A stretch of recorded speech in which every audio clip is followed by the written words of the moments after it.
아, 반갑습니다. 여러분들 오늘 참 이렇게 뵈니 참 좋습니다. 이렇게 뵐 수 있다는 것이 참 하나님의 은혜입니다.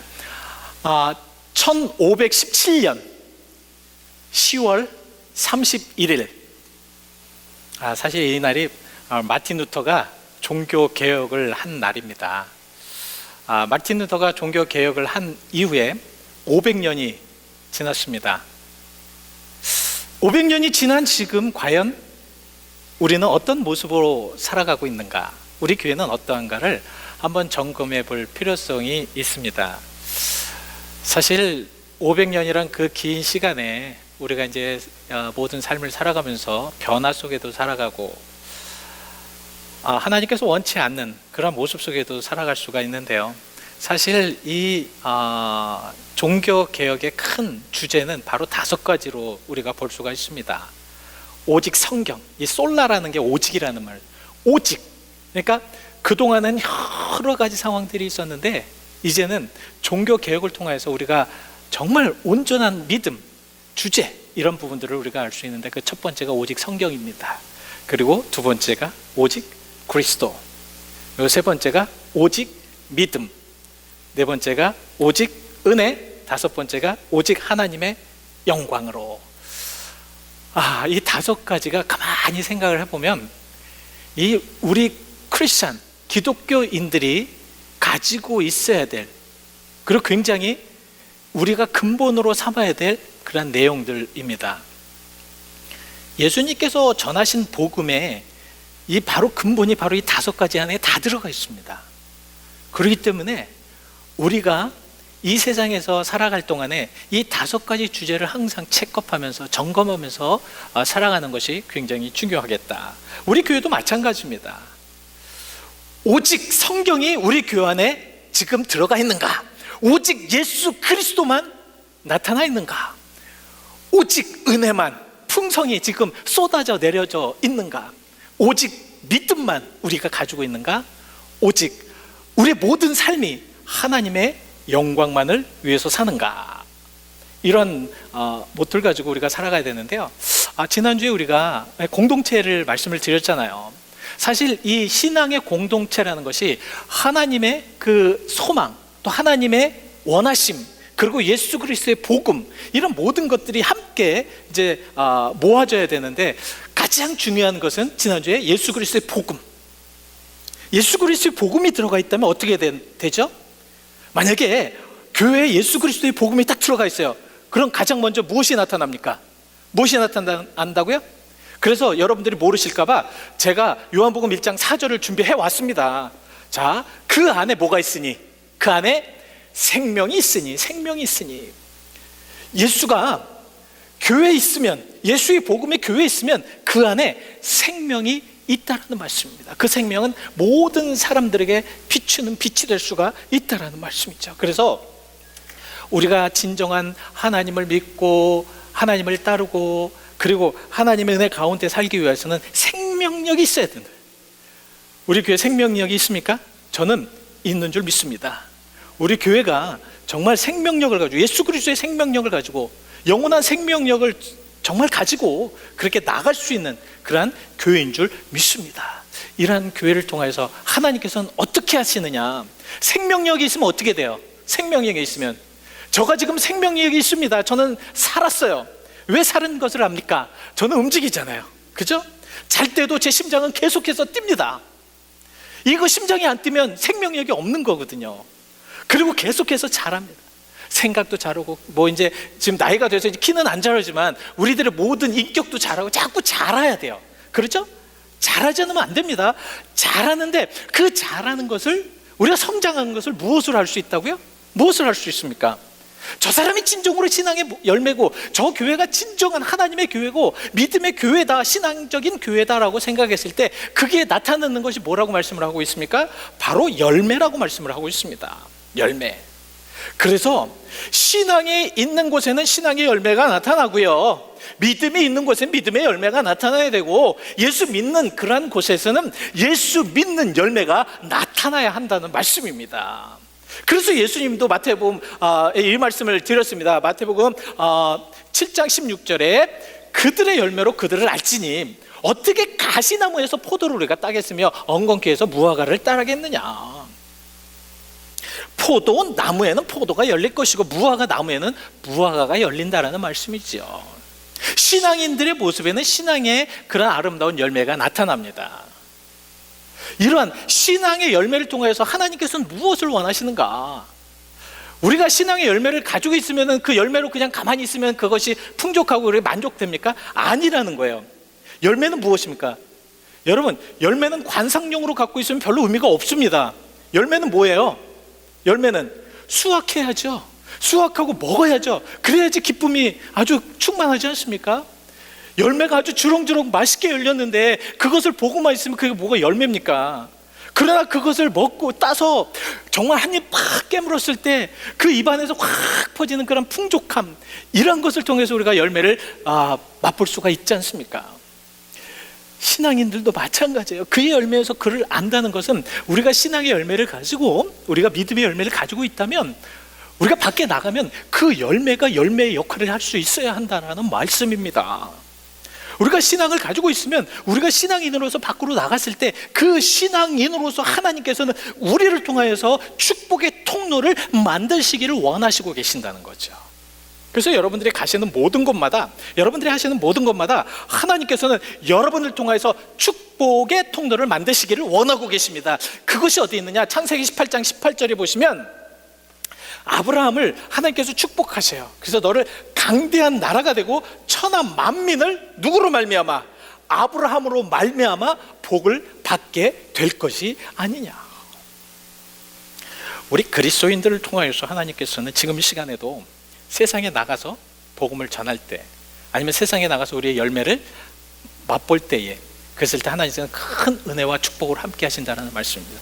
오늘 본문 말씀을 가지고 그러한 모습 속에 어떻게 우리가 살아가야 될 이유와 그리고 조심해야 될 상황들을 여러분들과 같이 나누기를 원합니다. 왜냐하면 우리가 믿음을 가지고 신앙생활을 한다고 해도 사실 나가는 이유를 알아야 될 거 아니에요. 그리고 세상은 참 위험합니다. 너무너무 위험해요. 사실 제가 아침마다 여러분들을 위해서 기도하면서 참 위험한 곳에서 조심하도록 항상 기도하는 이유가 너무너무 위험하기 때문에, 조금만 잘못해도 우리는 시험에 넘어갈 수 있기 때문에 항상 기도할 수밖에 없음을 고백합니다. 이러한 곳에서 우리는 어떻게 살아야 될까? 오늘 본문에는요, 자, 오늘 본문은 예수님의 상황을 먼저 우리가 이해를 해야 됩니다. 예수님께서 이제는 그 부활하신 후에 십자가에 못 박혀서 이제 죽으신 후 사흘 만에 살아나셔서 부활하신 후에 40일 동안 이제 제자들과 함께 하면서 복음을 전하고 하늘나라의 소망을 전합니다. 그리고 나서 마지막 명령을 하십니다. 마지막 명령. 이 마지막 명령이 무엇입니까? 여러분, 예수님의 가장 마지막 명령이 무엇입니까? 내가 가니까 너희들 잘 먹고 잘 살아야 된다. 그죠? 너희는 참 좋게 살아야 되고 멋있게 살아야 된다. 너희는 내가 준 많은 모든 것들 잘 간직해야 된다. 그렇게 말씀하지 않으셨습니다. 오늘 여러분 한번 본문을 보십시오. 본문을 보면 예수님께 나와 말씀하시이르되, 자, 하늘의 땅의 모든 권세를 내게 주었으니, 자, 너희들은 어디로 가서, 누구에게 가야 됩니까? 어디로 가서 모든 민족으로 가라는 말씀입니다. 우리가 만약에 하나님을 믿는, 또 예수를 믿는 제자라고 한다면 예수님의 말씀을 들어야 합니다. 왜냐하면 예수님의 말씀이 들었을 때, 또 예수님께서 말씀하신 이 가라 말씀하셨을 때 그것을 행하는 자들에게는 참 아름답고 귀하다, 소중하다, 참 멋있다라고 성경 이사야서 52장 7절에는 말씀을 하고 있는 것입니다. 좋은 소식을 전하며 평화를 공포하는 여러분들, 복된 좋은 소식을 가져오며 구원을 공포하는 여러분들이여, 산 넘는 발이 어찌 그리 아름다운가. 참 시적이지만 저는 저 말씀을 묵상할 때마다 막 마음이 막 뜨겁습니다. 야, 좋은 소식을 내가 갖고 가서 그 소식을 사람들에게 전하면서 정 복된 좋은 소식을 가져가는 그런 모습 속에 구원을 선포하면서 사람들에게 구원을 전해주면서 그렇게 하나님의 복음을 가지고 나가서 사는 사람들은, 와, 그 말이 어찌 그리 아름다운가. 여러분 아름답게 사시길 바랍니다. 멋지게 사시길 바랍니다. 그냥 대충 그냥 뭐 내게 인생이 되었으니까 그냥 살다가 가지 뭐 그러지 마시고요. 오늘 이사야가 선포한 말씀처럼 좀 아름답게 사시길 주님의 이름으로 축원드립니다. 예, 아름답게 사십시오. 멋지게 좀 사십시오. 예, 정말 의미 있게 좀 사십시오.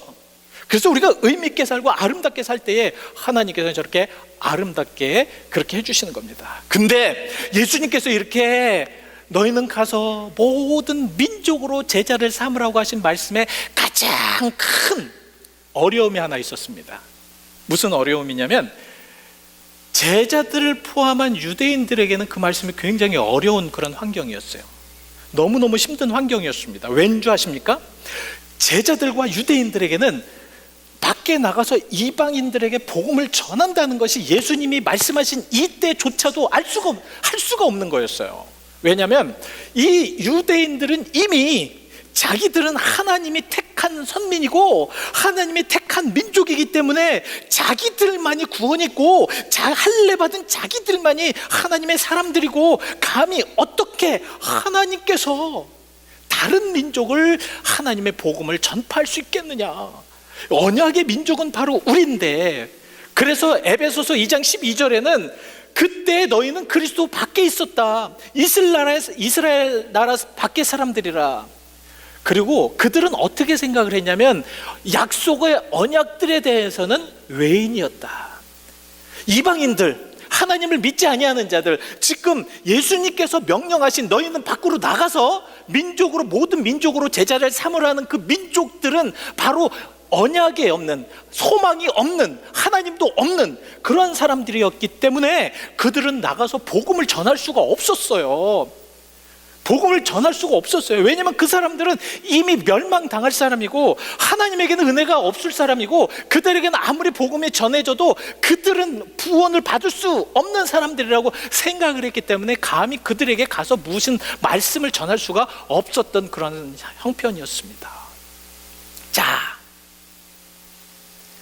여러분, 참 어떻게 예수님께서는 이런 어려운 것들, 어렵고 힘든 것들을 명령을 하셨는가?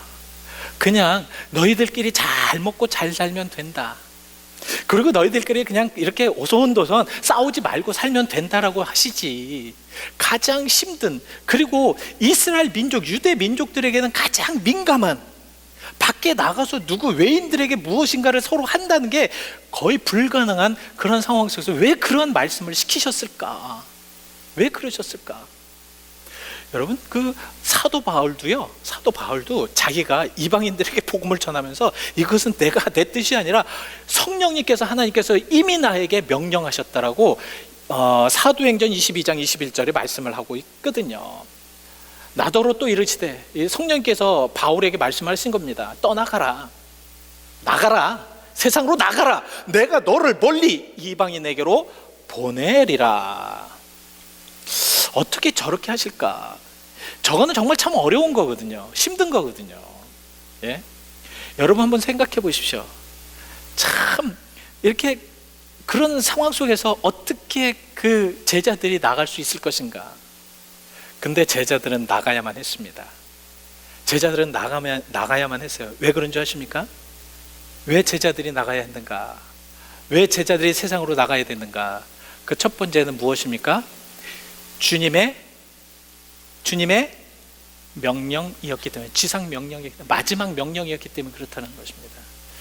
여러분, 명령도요, 커맨드도 정말 필요한 것이 있습니다. 근데 이때 주님의 명령은 무엇입니까? 부활 후에 예수님께서 명령하신 것입니다.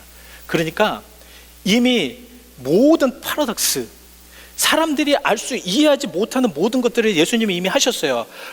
죽음을 이기시고 부활하신 것만 해도 사람들에게는 굉장히 큰 놀라운 역사가 은혜고 되고요, 놀라운 은총이 됩니다. 그 예수님께서 마지막으로 그들에게 명령하셨다는 것은, 그것은 굉장히 중요하다는 거예요.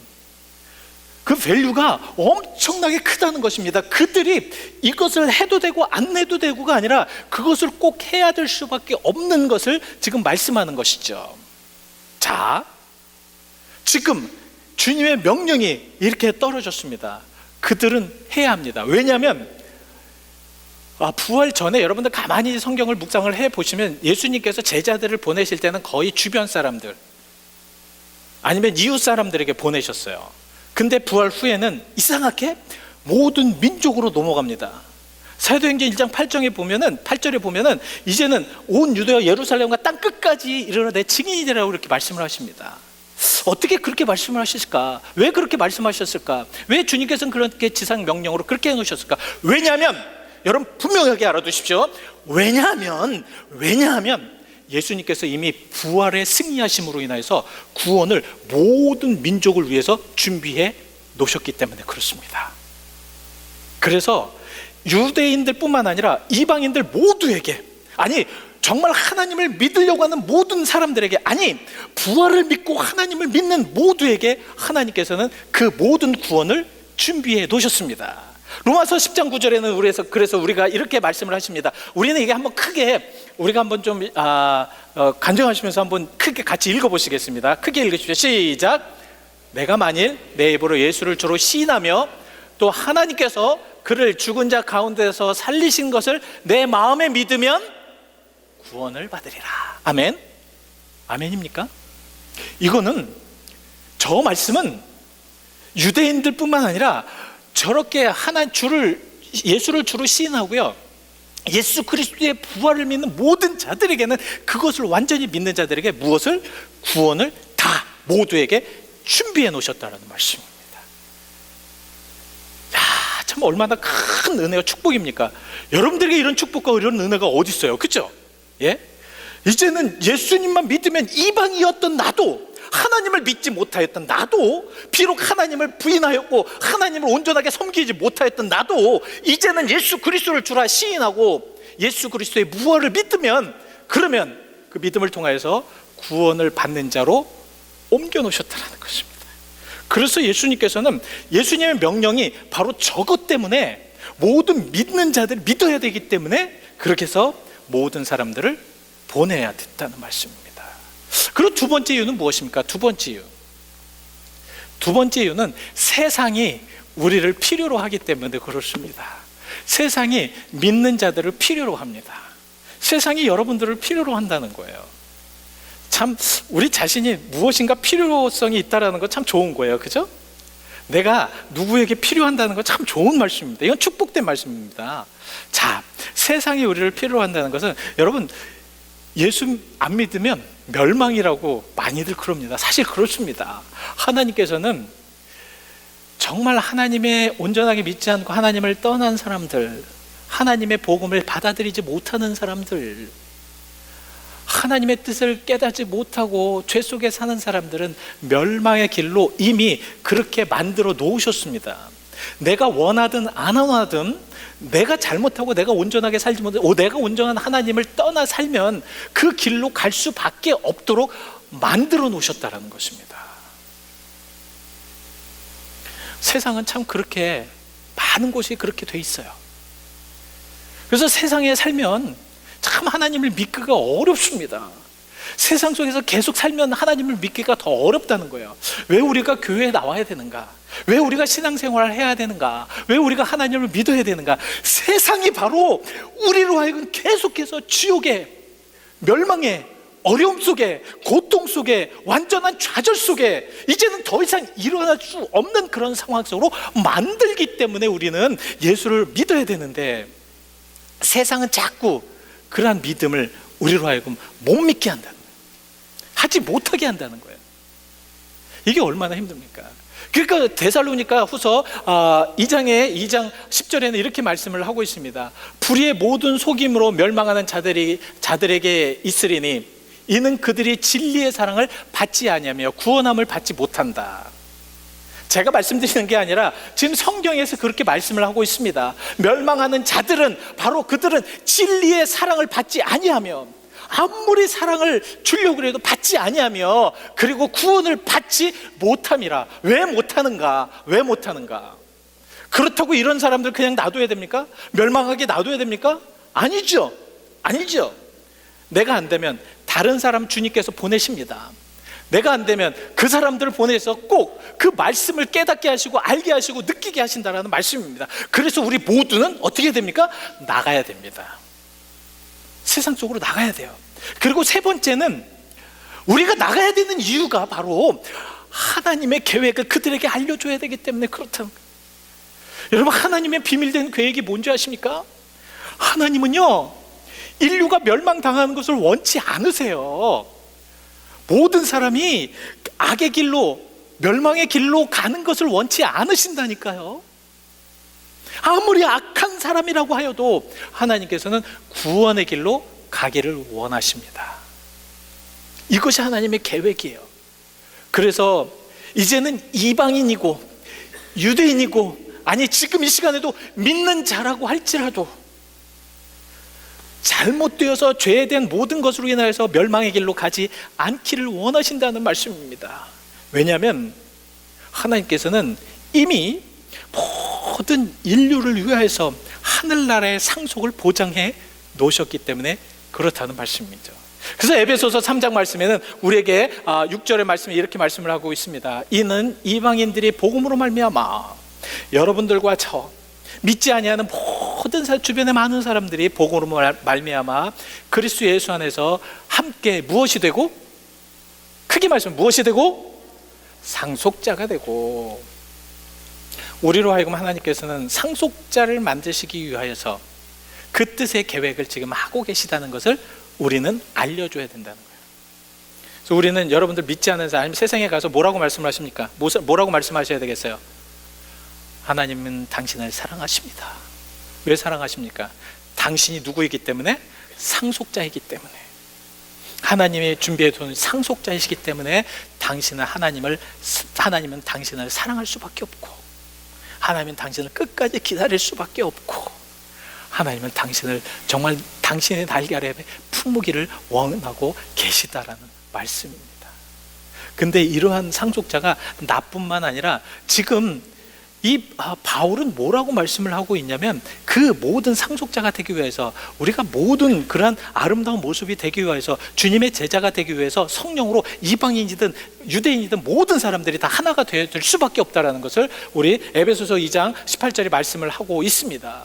이는 그로 말미암아 우리 둘이 한 성령 안에서 아버지께 나아감을 얻게 하려 하심이라. 이게 그러니까 우리 둘이라는 그런 말씀이 뭐죠? 우리 둘이라는 것이 이방인들과 유대인들, 도저히 둘이 할 수 없는 그러한 사람들을 한 성령 안에서 아버지께로 함께 나가게 하려 함이라. 이것이 하나님의 계획이라는 말씀입니다. 자, 아셨죠? 자, 하나님을 이제 다시 한번 여러분들에게 이제 리마인드 시켜드립니다. 자, 예수님께서 세상으로 나가라고 한 이유에서 우리가 따라야 될 것의 첫 번째 이유가 뭐라고요? 누구의 명령 때문에? 주님의 명령 때문에. 두 번째는 뭐라고요? 보고도 모두 이럴 때는 딱 주보를 빨리 보십시오. 주보 안에 답이 있습니다. 두 번째 뭐라고요? 보고도 못 읽으세요? 안 됩니까 이게? 예? 그렇죠. 세상이 우리를 필요로 하기 때문에 하나님께 우리가 주님의 명령을 따라서 나가야 되는. 마지막으로는 뭐라고요? 하나님의 계획을 알려주기 위해서. 왜 나가야 되는지 아시겠죠? 자, 이제 마지막으로 제가 이제 여러분들에게 그러면 나가는 이들이 조심해야 될 것, 우리가 정말 나가긴 해야 돼요. 나가야 되는데 나가기 전에 꼭 우리가 알아두어야 될 것이 있습니다. 참 복잡하다. 아니, 복잡한 거 아닙니다. 꼭 그렇게 돼야지만 우리가 그 상황에서 나가야지 하나님의 역사와 이적과 기적이 나타나요. 그렇지 않으면 어렵습니다. 자, 그래서 여러분들에게 첫 번째 우리가 꼭 알아야 될 것이 무엇이냐면, 우리가 가지고 있는 고정관념을 먼저 깨우셔야 돼요. 이 고질적인 이 고정관념, 우리의 습관들, 우리의 잘못된 이 습관들이 하나님의 명령을 받아서 나가는데 가장 어려움이 됩니다. 이 고질적인 것, 이 습관, 이 되게 위험한 겁니다. 이 하나님을 믿으면서 이 습관의 잘못된 것이나 아니면 이 고정관념의 잘못된 것이 우리의 모든 일생을 망칠 수가 있어요. 정말 있습니다. 그래서 조심하셔야 돼요. 이 무슨 말씀이냐면, 하나님께서는 세상을 나가시게 할 때에 하나님의 방법으로 그 모든 생각을 바꾸시길 원하십니다. 하나님의 계획으로 바꾸시길 원하신다는 거예요. 그렇지만 이스라엘 백성들은 어때요? 유대인들은 어땠다고요? 안 바뀌어요. 안 바뀌어요. 정말로 안 바뀝니다. 진짜로 안 바뀌어요. 왜 이렇게 안 바뀌는가? 그들은 고질적인 고정관념이 그들의 머릿속에 가득 차 있었습니다. 사도행전 10장에 보시면 하나님께서 이방인 고넬료, 로마 장교인 고넬료를 좀 구원시키시기 위해서 누구를 보내야 됐어요. 그 보내는 사람이 누구였냐면 베드로였어요. 그런데 베드로도 제자였지만, 오늘 이 말씀처럼 예수님께서 만민에게 나가라고 하였지만 그 당시만 해도 이방인들에게 갈 수가 없고 복음을 전할 수가 없었어요. 그만큼 고질적으로 고정관념이 꽉 차 있었던 사람. 하나님께서 그래서 그에게 환상을 보여주십니다. 그것도 3번씩이나, 성경 말하면 사도행전 10장에 보면 3번씩이나 환상을 보여줘요. 어떤 환상이냐면, 그 당시 유대인들이 먹어도 될 음식과 먹지 않아, 지금도 마찬가지죠. 먹지 못할 음식을 딱 이제 구별되어 있었습니다. 근데 환상에 유대인들이 먹지 못할 환상으로 쭉 내려오면서 그걸 먹으라고 하는 거예요. 뭐라고 대답하겠습니까? 하나님, 저는 이 불결한 음식 먹지 못합니다. 안 먹겠습니다. 그러니까 또 내려옵니다. 그때마다 뭐라고 그래요? 하나님, 저 안 먹습니다. 이 불결한 음식을 어떻게 먹으라고? 난 여태껏 우리 모든 조상들이 해왔던 모든 습관들이나 그런 전통들을 따르겠습니다 하고 못 먹겠다고 이야기를 해요. 그랬을 때 사도행전 10장 15절 말씀에 이 말씀을 하고 있습니다. 깨끗하게 하신 것을 내가 속되다 하지 말라. 내가 깨끗하다 하는데, 온 우주 만물을 창조한 내가 깨끗하다 하는데 왜 네가 속되다 하느냐? 이게 고질적인 거예요. 하나님이 깨끗하게 하고 하나님의 구원의 길을 열어놓고 하나님께 예수 그리스도를 통해서 모든 것을 다 이루셨는데도 불구하고 유대인들은 그것을, 그 고정관념이 그게 아니라는 거예요. 미치고 환장하는 거죠. 그죠? 어떻게 그럴 수가 있을까? 근데 베드로에게는 성령이 함께합니다. 그래서 고넬료가 보낸 사람들을 통해서 고넬료한테 가요. 그래서 고넬료에게 복음을 전하잖아요. 그죠? 고넬료에게 복음을 전하니까 이방인들도요, 그들이 생각하지 못하였던, 그들은 그동안의 고정관념이 뭐였냐면, 절대로 이방인들은 성령을 받지 못한다, 구원받지 못한다, 그들은 언약의 맨족달이 아니다, 우리만이 아브라함에게, 이삭에게, 야곱에게, 다윗에게 한 모든 언약이 우리에게만 이어지는 거지 이방인들에게는 절대 이어지지 못한다고 하였는데 성령을 받은 거예요. 그들도 방언을 하는 겁니다. 그러니까 베드로도 놀래요. 성경을 보면 놀랐다라고 표현이 됩니다. 근데 문제는 뭔지 아십니까? 베드로가 고넬료에게 가서 복음을 전했다라는 소식을 듣고 같은 유대인들, 같이 복음을 전하는 유대인들이 뭐 했냐면 비방을 합니다. 비방이 굉장히 심했어요. 이 비방이 보통 심한 것이 아니었습니다. 여러분, 그래요. 같은 주변에 있는 사람들이라도 비방이 굉장히 심합니다. 굉장히 심했어요. 그랬더니 베드로가 어떻게 했습니까? 야야, 내가 가서 보니까 그들도 성령을 받더라. 그들도 하나님의 역사가 있더라. 그들도 방언을 하고 그들도 하나님 앞에 통해 자복하더라. 그랬더니 사도행전 11장 18절에 뭐라고 말씀을 하고 계십니까? 그들이 이 말을 듣고 뭐 하였다? 잠잠하여. 이때서부터 그들의 고정관념이 깨지기 시작합니다. 깨지기 시작했다는 거예요. 그래서 하나님께 영광을 돌렸다. 이것이 방법이라는 거예요. 세상에 참 많은 것들이 우리를, 하나님을 믿지 못하게 하잖아요. 그죠? 참 하나님 믿는데 가로막지 않습니까? 그랬을 때는 우리는 담담하게 우리의 경험을 얘기해야 될 줄 믿습니다. 그랬더니 그들이 뭐라고 합니까? 뭐라고 그래요? 다시, 하나님께 이방인들에게도 뭐를 했다? 생명을 얻는 회개를 주셨도다. 그들이 인정한 겁니다. 그들이 인정한 거예요. 우리의 공동체는 이런 역사가 있어야 될 줄 믿습니다. 우리의 공동체는 이런 하나님의 역사가 있어야 될 줄 믿습니다.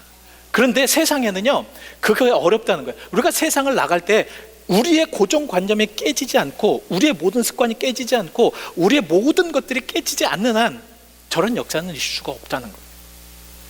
고정관념 깨셔야 됩니다. 여러분들의 잘못된 습성이나 여러분들의 잘못된 것 깨시지 않으면 아무리 밖에 나가서 무엇을 한다고 해도 그것은 의미가 없다는 겁니다.